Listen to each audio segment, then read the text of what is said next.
Bienvenidos a Cafeletreando, un espacio con aroma de palabras y sabor de sentimiento.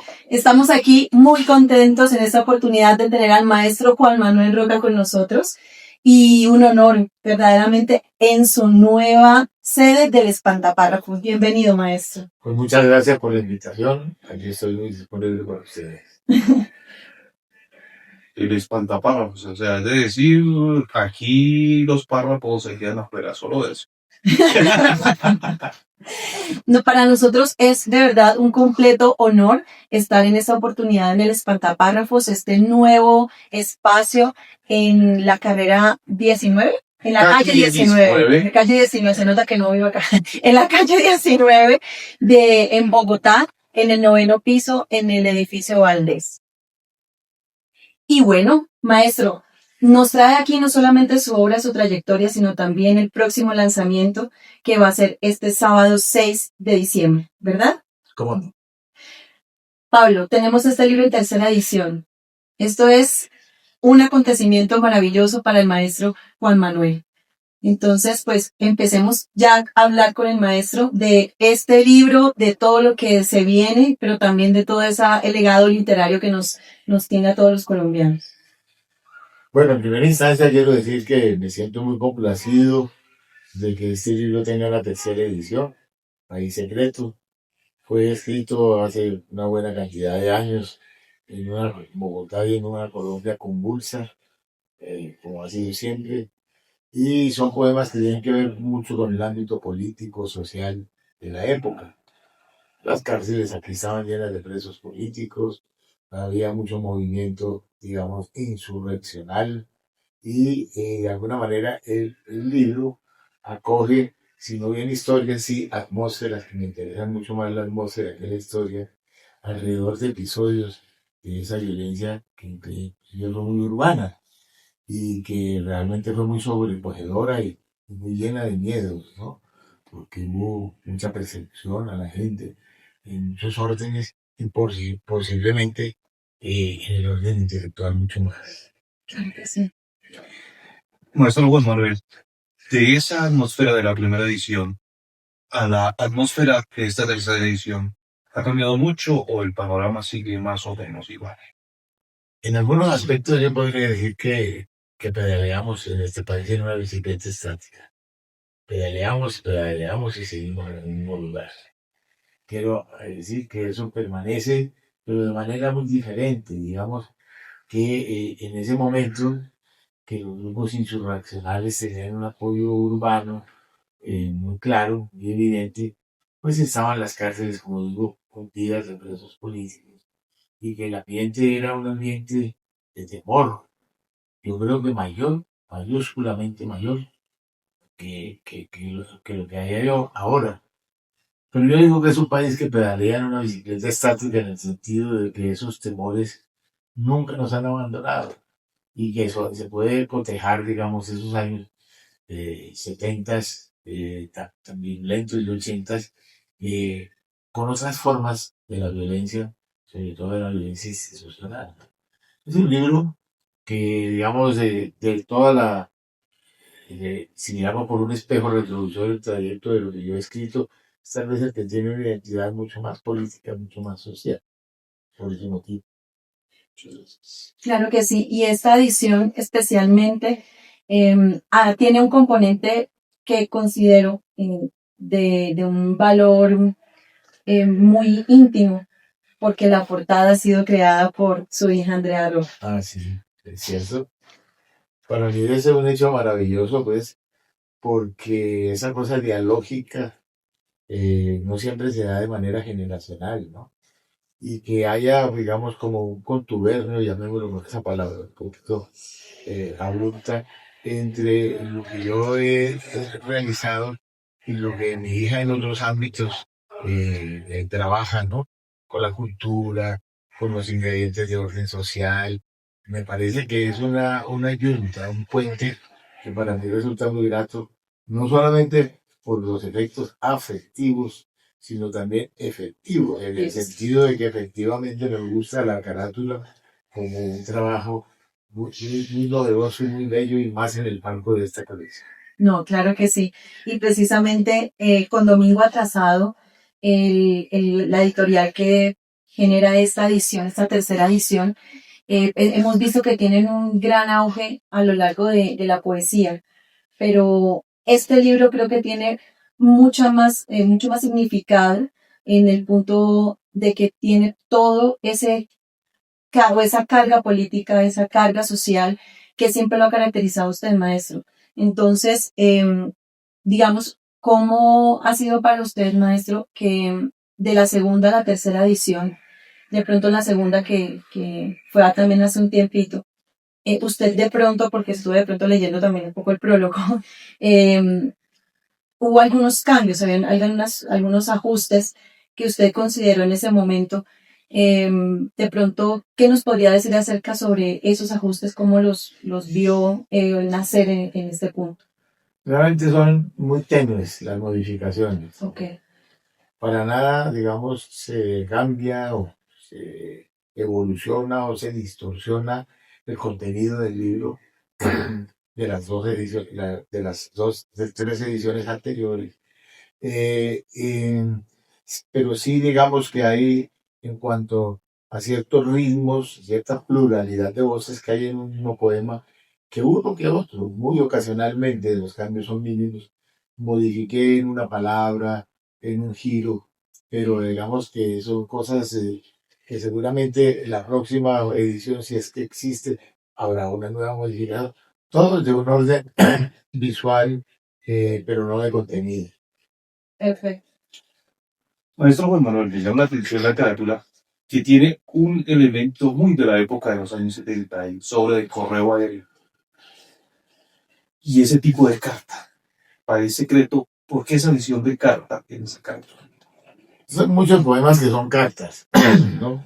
Porque permite el tono coloquial de una carta, pero también de cartas que están atravesadas ya por un lenguaje que no es únicamente el de comunicarle a alguien algo, sino que son unas cartas de orden también geográfico, espiritual, que muchas veces no se pueden leer como si fuera privativamente una carta, pero que tienen algo de ese coloquio, como de estar hablándole a alguien, y a unos remitentes generalmente fantasmales, que eran las personas que yo no conocía allí, perseguidos, torturados, asesinados, la mayoría, o casi todos, pues, gente que yo jamás vi en mi vida, pero era una manera como de epistolar, más allá de la cosa post-mortem, de epistolar para comunicarme a través de personas con la conciencia de un país. Muchas gracias. Qué hermoso es. Qué hermoso, maestro. Y a mí me gusta mucho cuando lo escucho usted hablar precisamente porque va hilando las palabras de una manera tan especial. Muchas gracias. Y también porque así mismo es su poesía. En este libro, como en su obra, podemos darnos el paseo incluso por lo que ha sido el país, por lo que nos contiene como colombianos. Y aquí hay un poema que es para las mujeres, ¿cierto? Hay varias cosas sobre mujeres. Sí, pero hay uno especialmente, ay, se me perdió. Hay uno especialmente que quería que... Una carta rumbo a Galles. Un paisaje con mujeres en la noche. Ese es otro también. Sí, Porque es. una carta con rumbo a Gales, que ese es más difundido, es que una señora galesa me escribió preguntando de cómo era mi país, que había conocido unos poemas, que le explicara, porque iba a publicar unos poemas y le explicara con mis palabras cómo era este país, y decidí más bien escribir un poema. Pero no recuerdo el otro, sí. Sí.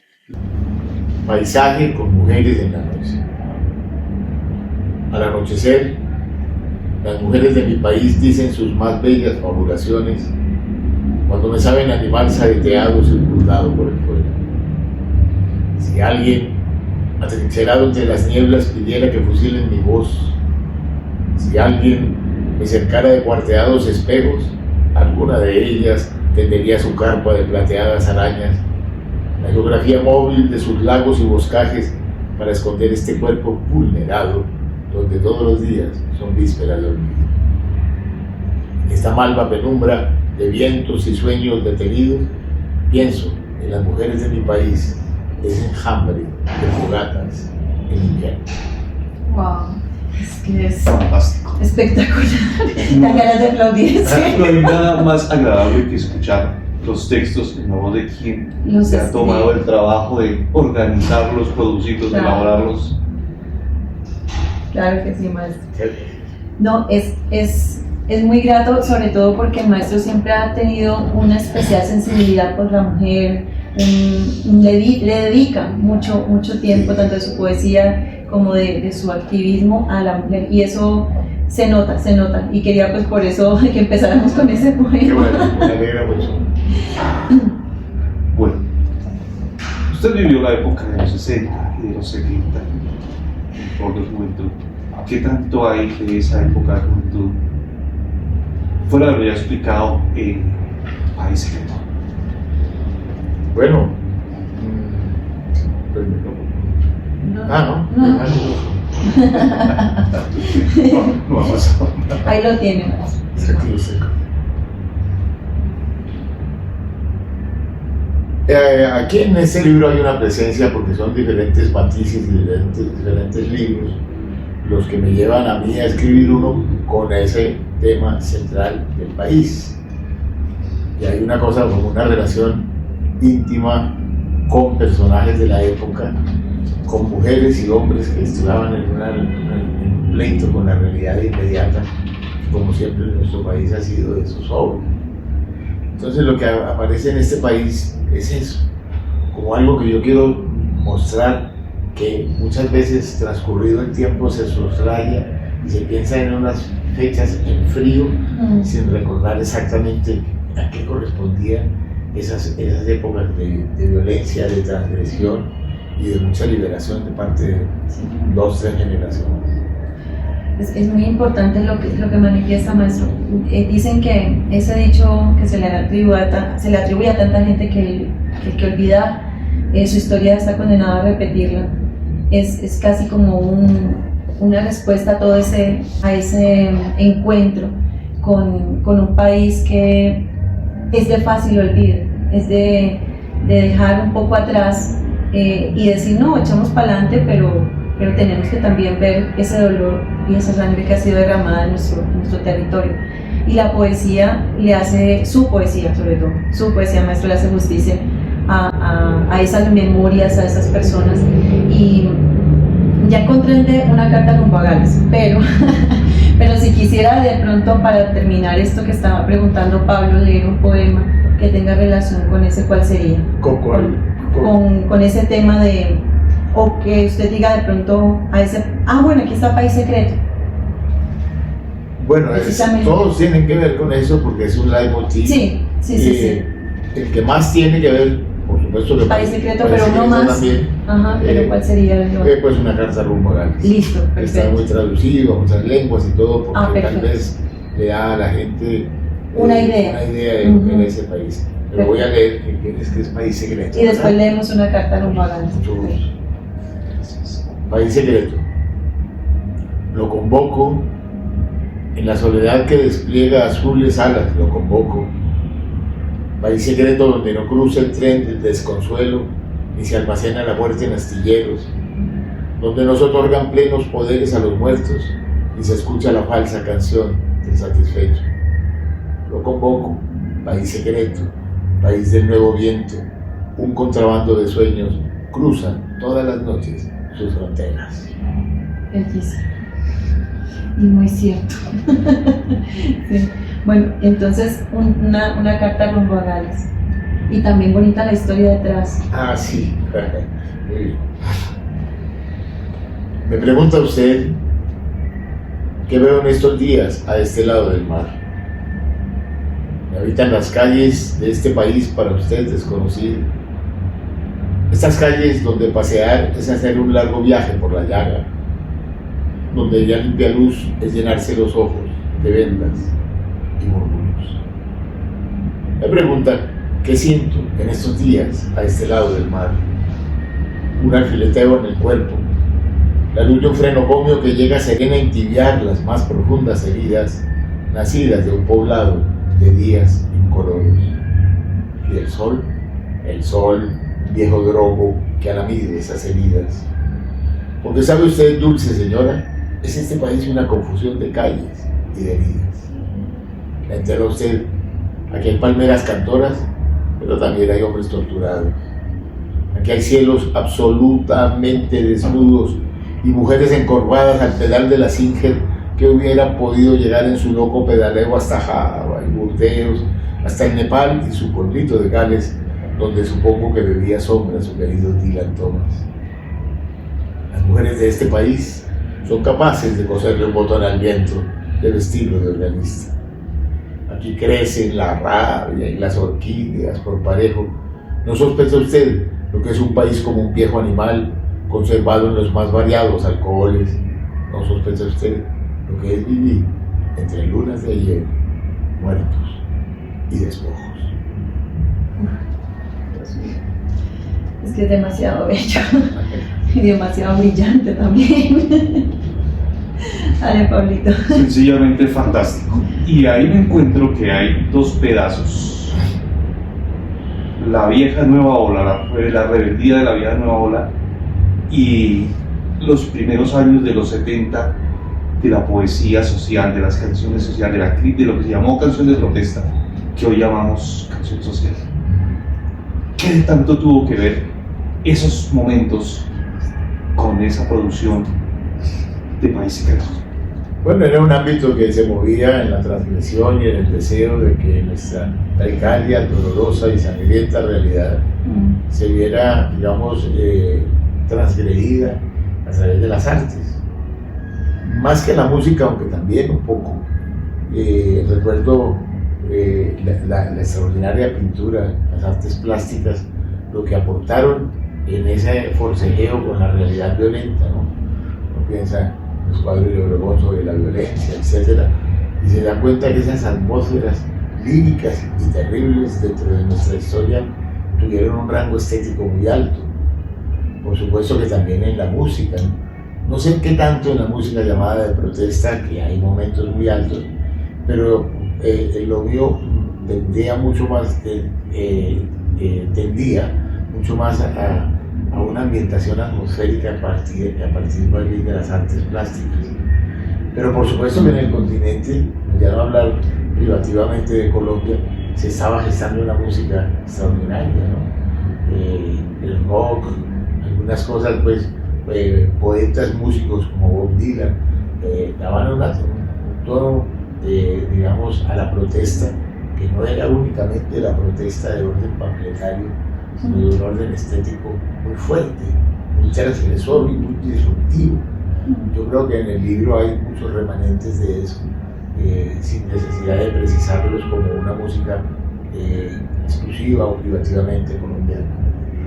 Muchas gracias, maestro. Maestro, y hablando, digamos, aparte pues de toda la escritura, yo quiero también que toquemos un tema que para mí es crucial e importante, y es esas etapas en donde usted ha tenido muchos estudiantes, incluyendo en sus talleres de escritura. ¿Cómo ha sido para usted, maestro, este proceso en el que ha trabajado con tantas personas de tantos lugares? ¿Cómo ha sido esa experiencia para usted de ese lado? Para mí ha sido muy importante, ¿no? Muy importante por el cotejo de sensibilidades que he podido tener en frente mío, porque son diferentes épocas, llevo muchos años en esto, sí. Y por supuesto que hay una progresión, digamos, en el mundo estético y político, que se va modificando un poco y que cada vez aparecen algunos poetas que tienen ya una voz propia, que tienen muy decantadas las influencias, y eso es muy grato, es una fortuna ver uno el crecimiento de los jóvenes a través de una poesía que, si uno mira, puede que haya un leitmotiv y unas preocupaciones similares en todas estas décadas, en todos estos años, pero las modificaciones las dan un ámbito que depende mucho también de la circunstancia social, ¿no? Ese libro de Vidal, la circunstancia social en el arte, me parece que es clave, porque es impensable que una determinada situación social no, modifique en mucho las artes y sobre todo la escritura, ¿no? que la escritura depende mucho, sobre todo de poesía, del contexto geográfico, físico y social en el que se mueve. Sí, sí. Bueno, maestro, así grosso modo, ¿cuál cuál ha sido la diferencia entre sus primeros estudiantes de literatura, de sus experiencias como maestro formador, entre esos primeros y las últimas generaciones que han pasado frente a sus ojos? Yo creo que más que, digamos, dentro del orden de la cultura escrita, está un orden diferente dentro de la cultura vivida. Una cosa es lo escrito y otro lo vivido. Que muchas veces la gran fortuna y la gran fiesta es cuando se dan al unísono en un autor esas dos condiciones. Pero yo creo que se ha modificado en muchos aspectos, ¿no? Por ejemplo, hace unos 30 o 40 años era muy difícil, no muy difícil, pero no era tan sencillo como ahora prescindir de cosas como la rima, la métrica, ¿no? Ya casi que es de entrada hay una idea de que el verso libre, pues, desde Baudelaire y desde Apollinaire y desde Rimbaud para acá permite una libertad mayor que no le quita musicalidad, que era lo que pensaban ciertos amantes de los clásicos, que solamente la rima y la métrica tenían música. Y las palabras todas tienen una musicalidad. Entonces el descubrimiento de esa música sin el artificio, no lo digo despectivamente, el artificio como arte, de que tenga que tener unas asonancias y una rima para que fuera poesía. Eso ha cambiado radicalmente en todo el mundo y en nuestra lengua en particular. Bueno, maestro, este sábado vamos a tener y esperamos que muchos se acerquen a acompañarle este sábado al lanzamiento de esta tercera edición. ¿Con quién va a conversar ese día? ¿Cómo va a ser la apuesta? Como para que nos cuente un poquito. Sí, particularmente con Juan Esteban Londoño, que es un excelente poeta, un gran ensayista y un hombre de una gran observación sobre la poesía y sobre las artes. Eso es realmente sorprendente. Vamos a tener una conversación. Usan la palabra que no me gusta mucho, conversatorio, ¿no? Palabra curiosa.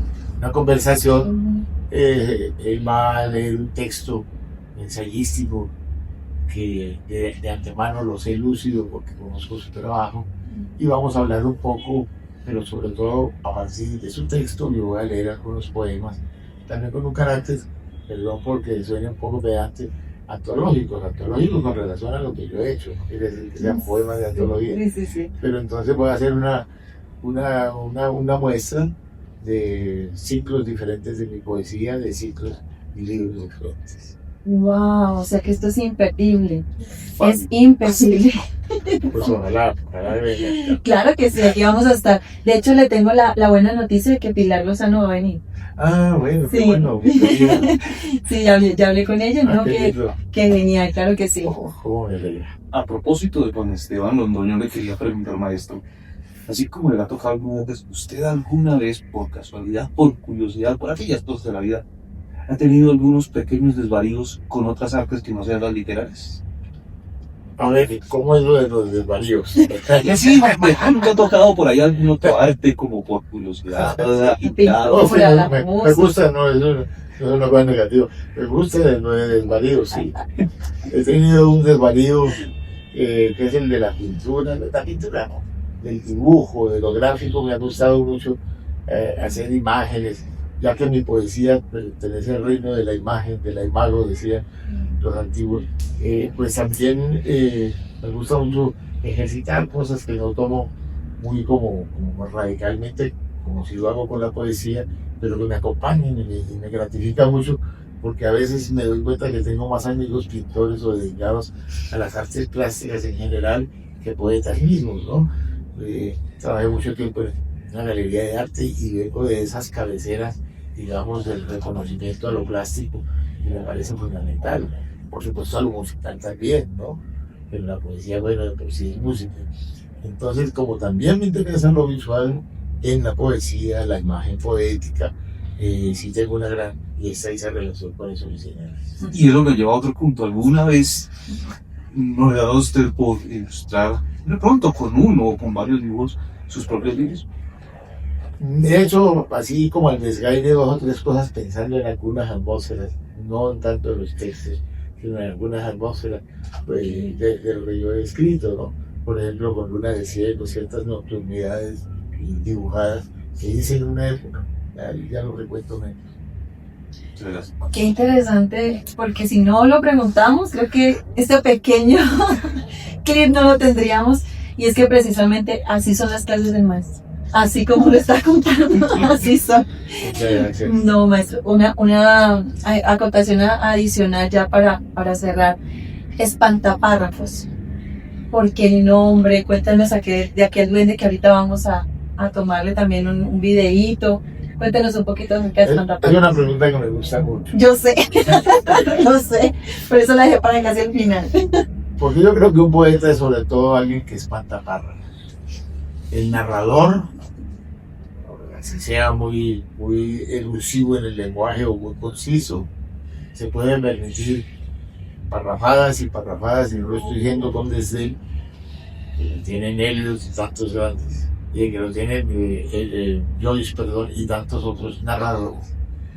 Pero yo creo que el arte de la poesía significa de alguna manera la concisión, el ascetismo, y en esa medida espanta párrafos.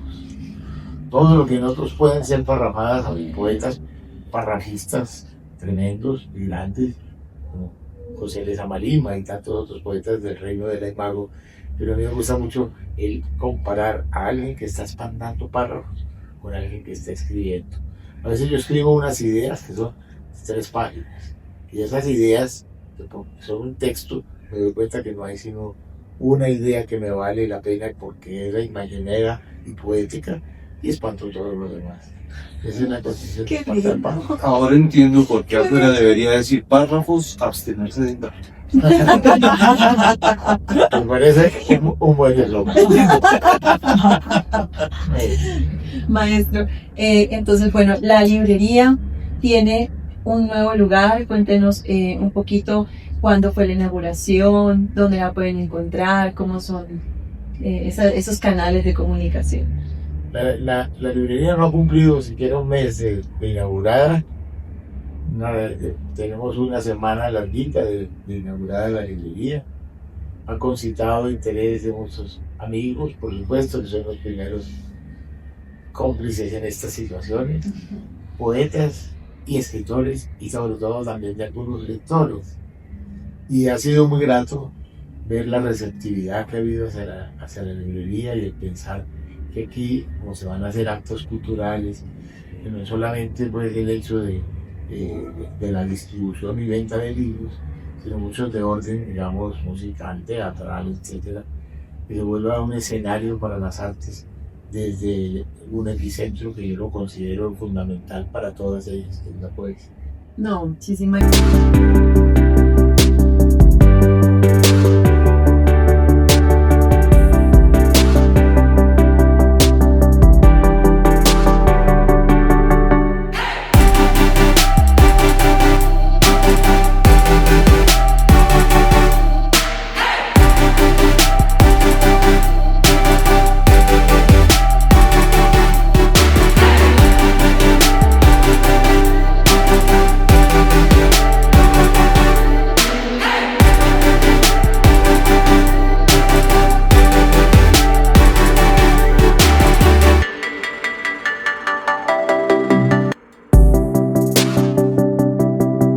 Las pinturas Escarbó. ¿Él se llama? Se llama Escarbó. Escarbó. Sí. Ah, ok. Escarbó. Sí. Bueno, maestro, cuéntenos un poco acerca de Escarbó. Me gusta mucho estar junto a Escarbó, que es un duende mágico de Aloysius Bertrand en el Gaspar de la Noche, el Gaspar de la Nuit, donde este enano hace de las suyas y es un elemento como de gran libertad y de gran imaginación. Y quisimos hacerle un homenaje a Escarbó, ese violinista maravilloso. Qué hermoso.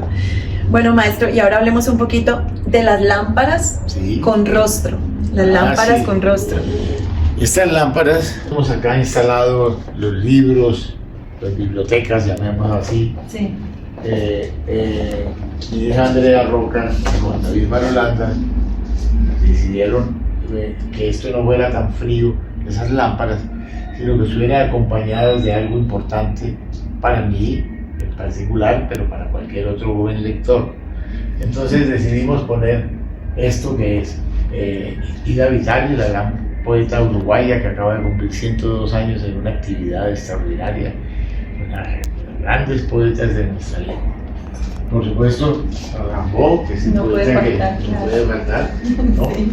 Que es el poeta que más antes haya leído yo en traducciones diferentes y que le tengo una gratitud enorme, ¿no? Por supuesto, Helen Keller Helen Keller, que Helen nos ha hablado mucho de Helen Mucho. Keller, sí. era una mujer ciega, sorda y muda que no tenía sino el tacto y sin embargo iba a hacer unas obras maravillosas al lado de su maestra Anne Sullivan. El mundo en que vivo es un homenaje a doña Helen Keller. Qué belleza. Por otro lado, está Kafka, pues, que aquí la librería yo digo que sufre una metamorfosis por tratarse de Kafka.